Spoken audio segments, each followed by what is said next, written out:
011, the 2% cap. I hope that theme is to be more broad across the budget coming up this year, that sticking to the 2% cap or less, it's really going to help us here at Summit. Our model has been a 1.5% limit on merit increases this year, so I would hope to see that. 1011, giving, I don't know how many people are involved in this, but average of 2% salary increases based on employees' performance evaluation, which is interesting that you're employing that.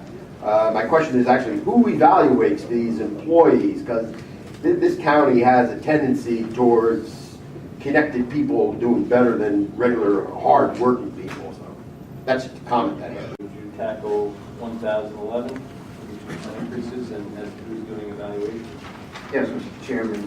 Evaluations are done by the individual's immediate supervisor, be it department head, division head, or bureau chief, depending on who their direct reports are. Thank you. It is on page 5, 1011. This is regarding the salary activity that's going to take place soon. In your salary administration process, can a performance evaluation lead to a reduction in pay?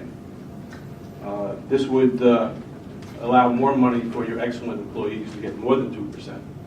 It would also have several incentives, because I've been involved in a lot of different salary management processes. If everyone hovers around 2%, the top person gets 2.1%, the nominal person gets 1.6%. That doesn't do anything in terms of keeping the high employee trying to go higher, and the low employee says, I don't do anything, I'll get 1.6. If I bust my chops, I get 2.1. It's not going to happen. So the range is too small for you to have different working relationships between the different people. And over time, those who are really trying hard, it's very hard for them to keep going year after year when they get a 2.1% raise, because their pal who's doing nothing gets 1.6. If you have a reduction in their pay, they can make a decision. Do I work to do my job, or do I just let the system let me roll through? It's a part of reality. Ask people who are in the salary administration business if that's a fact. It is. Thank you. I'm Moschetti, New Providence. My joint resolution period, my questions about the salary administration were not addressed, so I'll ask again. In your salary administration process, can an individual get a negative pay raise? And if they can, has it happened in the past? The question here is, what is the value of Union County assets and inventory, and what date was that last computed? Thank you. Let's start with the salary question. Through you, Mr. Chairman, we do not have a mechanism whereby individuals can receive reduction in salary. If individuals are not rated satisfactory, they will not receive the 2% increase. Having said that, Policy Committee has directed me to look at our structure, look in terms of how we do evaluations and things of that nature, and it's going to be one of the things I'm going to be working on for 2014, how we can improve that whole process. You want to take a stab at the valuation of our items? I bet you BB could. That's an important question. I bet you BB could. Give me an answer. I don't know, broad question.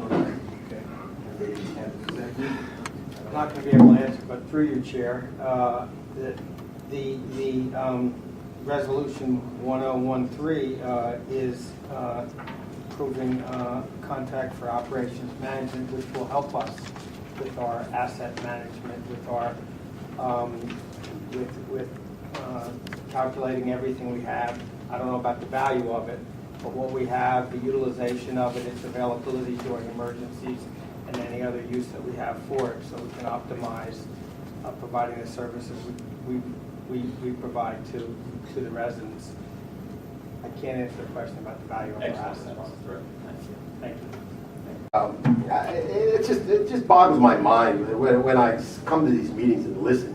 As to the increasing the salary, you did have a previous resolution about a month ago talking about raising the ranges of the groups that you identify that people fall within. And that range was increasing 1.6%. And you said at that point, well, there's no impact, but then I mentioned that you did mention that there's 2 people going to be impacted. Matthew Dorado did mention, yes, 2 people. But now we're looking at this, there is an impact. So you guys weren't really telling the truth because you increased to 1.6%, and now you're going back and you're planning to increase people's salaries 2% or more or 2% or less. We don't know what the system is. Mr. Moschetti kept asking, and you're kind of like evasive. But of course, it's based on evaluations. So, I mean, at that point, yes, salaries are being increased. That's the reason why you raised the ranges, and you said it wasn't going to impact anything. But yes, there's a major impact coming. Salaries, 2% aggregate on average. So whatever the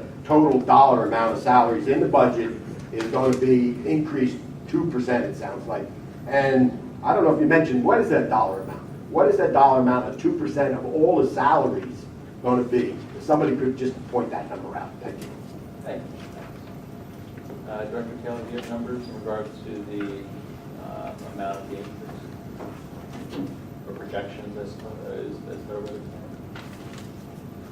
Based upon the estimates of active employees that we have as of today, the exclusionary raises should not exceed $650,000. Thank you, Leslie. Any comments from the public?